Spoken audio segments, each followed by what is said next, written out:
जब ये दो भाई लोग इंटरनेट में साथ में आते हैं और कुछ भी करने को देखते हैं तो मेरा दिमाग सीधा बोल देता है, भाई कुनाई इसमें बिल्कुल भी मत फंसना, ये एक चाल है पैसा कमाने का। पर ये टाइम मैं फिर से वापस अंदर घुस गया ये बकचोदी में यूट्यूब का बॉक्सिंग, क्योंकि मेरा भाई ने बोल दिया कि माइक टाइसन का कमबैक है, 4 साल बाद वो फाइट कर रहा है। और किसको फाइट कर रहा है? He is fighting Jake Paul. और ये टाइम पेपर व्यू डजॉन में नहीं हो रहा, ये पेपर व्यू खरीदा है और कोई नहीं, वही the best on the business, Netflix. मेरे भाई को खुफिया रास्ते से नेटफ्लिक्स का अकाउंट मिल गया और उसने बोला जा पेप्सी ले, पॉपकॉर्न ले, और हम लोग जाके बैठ के देखने वाले हैं the greatest fight that is going to go down on earth, the youth versus age, the young versus prime, the problem child versus Iron Mike, the Jake Paul versus Mike Tyson fight night. Ladies and gentlemen, के बाद जो चिपकाया Mike Tyson ने, उससे पता चलता है पूरा राइट साइड का जो चमड़ी है उसका पन्ने फट गए रहेंगे, पूरा राइट साइड लाल कर दिया जेक पॉल का। और इतना दर्द में हो वो नीचे बैठ गया, उसको भाई मेडिटेशन पे चला गया। अब ये पूरा फाइट नाइट नेटफ्लिक्स पे स्ट्रीम हो रहा था और नेटफ्लिक्स ये पहले बार स्ट्रीम कर रहा है, लाइक लाइव स्ट्रीमिंग नेटफ्लिक्स ने पहले बार ये लोग कर रहे हैं। बहुत बड़े बड़े कार्ड्स इसमें उन्होंने अंदर लेकर आया है। तो मैंने हर फाइट देखा नहीं, तो मैंने देखा जो पहला फाइट था नीरज गोयत वर्सेस विंडरसन न्यूनेस। अब नीरज गोयत आपको पता होगा, नीरज गोयत एक प्रोफेशनल बॉक्सर है और अपना एक बंदा है, छोकरा हरियाणवी का है। और विंडरसन न्यूनेस था, वो एक इन्फ्लुएंसर है, इन्फ्लुएंसर वर्सेस प्रो बॉक्सर का एक फाइट था।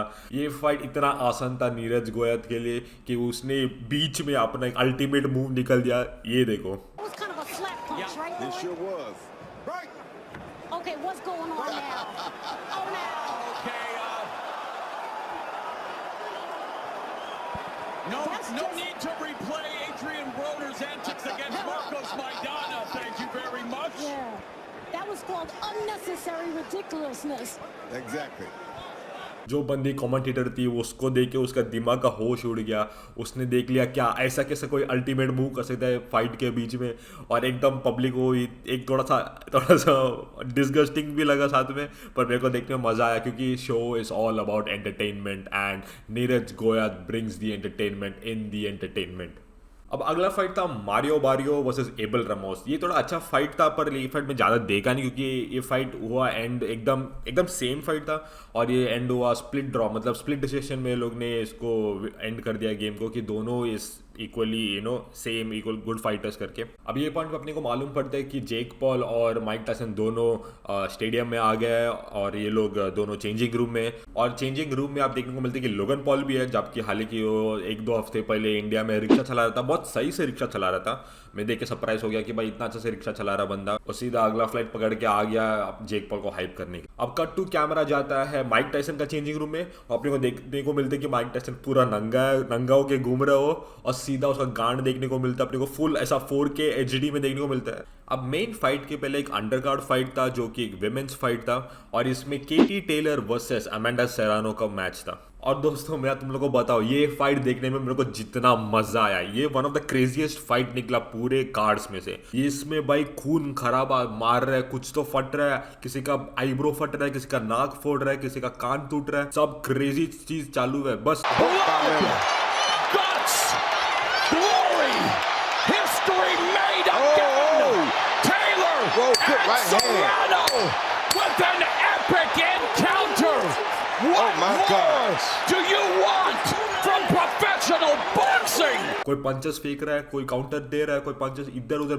मैं एक्सपेक्ट ही नहीं किया था, पता है ये विमेन कार्ड का जो फाइट है मैं एक्सपेक्ट नहीं किया था, और मेरे को जो ऐसा लोग ने चौंका दिया, लाइक मेरा पूरा मानसिक संतुलन, मेरा केमिकल इक्विलिब्रियम दिमाग का हट गया ये मैच को देखे। और दोनों कंटेस्टेंट ने जो अपना पावर दिखाया, अपना जो एकदम एक क्रेजी लेवल का जो ग्रिट स्ट्रेंथ डिटर्मिनेशन दिखाया भाई, मेरे को भाई। बट मेरे को ऐसा लगता है कि अमेंडा सेरानो गॉट ड्रॉप्ड, मतलब उसने जो परफॉर्मेंस दिखाया, माना केटी टेलर जीत गई थी वो मैच, अमेंडा सेरानो के लिए बिग डब। मेरे हिसाब से Amanda सेरानो was more deserving win for that match. अब मेन फाइट पे जाने से पहले मैं को बताना चाहता हूँ नेटफ्लिक्स का जो लोगों ने पहले बार लाइव स्ट्रीमिंग किया उसका एक्सपीरियंस कैसा है। ओहो, उसका एक्सपीरियंस सबसे बेकार नहीं बोल सकता, सबसे ठीक और अच्छा भी बोल नहीं सकता, एकदम मीडियोकर था। इनका साइड लोड नहीं ले पा रहा था और घड़ी घड़ी बफर हो रहा था हर 10-15 मिनट के बाद। और आई थिंक बहुत लोग ने एकदम क्रैश भी एक्सपीरियंस किया, मेरा भाई भी एक्सपीरियंस किया कि लाइक उसका पूरा नेटफ्लिक्स ही बंद हो गया, वो ब्राउज़र चेंज किया फिर भी कुछ आ नहीं रहा था, तो उनके सर्वर में बहुत गफलन था। और ऊपर से वो लोग ने कुछ ऐसा लाइव स्ट्रीमिंग में कुछ फन लाने के लिए चैट इम्प्लीमेंटेशन भी नहीं किया, जैसे ट्विच के और यूट्यूब के पास चैट फंक्शनैलिटी है ताकि लोग बात करें और लोग कमेंट करें कि लाइक क्या क्या चल रहा है, हाल चाल, वो लोग भी फन मजाक करते हैं चैट। और चैट तो पता है तुम लोग को चैट कितना डैंक हो सकता है। या नेटफ्लिक्स को बहुत काम करनी पड़ेगी ये लाइव स्ट्रीमिंग के बाद कि उनका लाइव स्ट्रीमिंग कैसे सपोर्ट कर सकते हैं, कैसे हैंडल कर सकते हैं। और वो लोग अभी फिलहाल के लिए तो वो लोग वो जगह पे नहीं है जहाँ पे बाकी लाइव स्ट्रीमिंग सर्विस है एक्चुअली में। अब जेक पॉल और माइक टाइसन दोनों रिंग में आने के बाद, क्योंकि आपको पता चल रहा है कि जेक पॉल का एज इज 30 और माइक टाइसन का एज इज अराउंड 60, लाइक 58 60। तो टेक्निकली माइक टाइसन अपने प्राइम में नहीं है, पर प्राइम में नहीं होने के बावजूद वो रिंग के अंदर आ गया है। क्या एक टाइम पे लेजेंड थे, क्या उनके पास अभी भी वो दम है, अभी भी वो ग्रिट है किसी यंगर फाइटर को हराने की? And sadly the reality is no.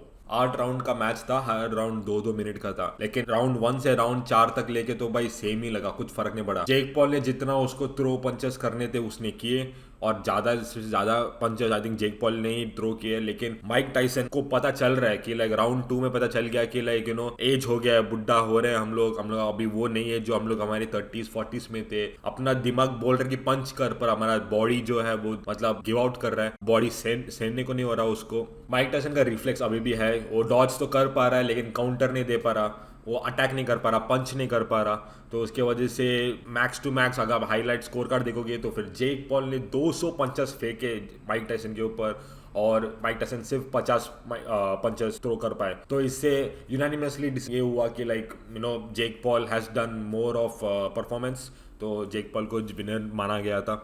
Eight the end of the day दोनों को पैसा मिल रहा है, पर इट्स अ बिटर सैड कि एक टाइम पे जब लेजेंडरी माइक टाइसन का जो फाइट्स रहते थे और आज पता चल रहा है कि अभी वो आयरन माइक नहीं रहा, को अभी रिटायर हो जाना चाहिए।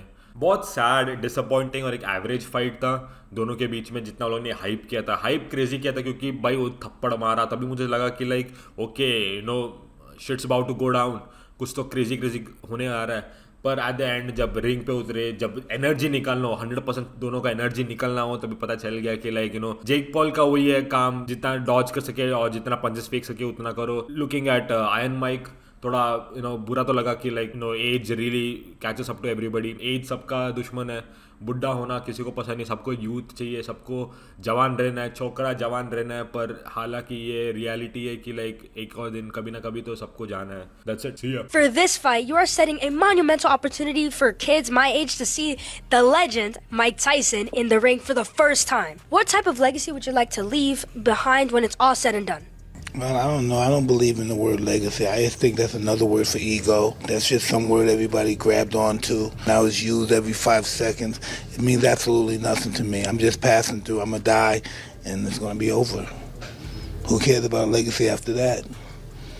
What a big ego. So I'm going to die. I want people to think that I'm this, I'm great. No, we're nothing. We're just dead. We're dust. We're absolutely nothing. Our legacy is nothing.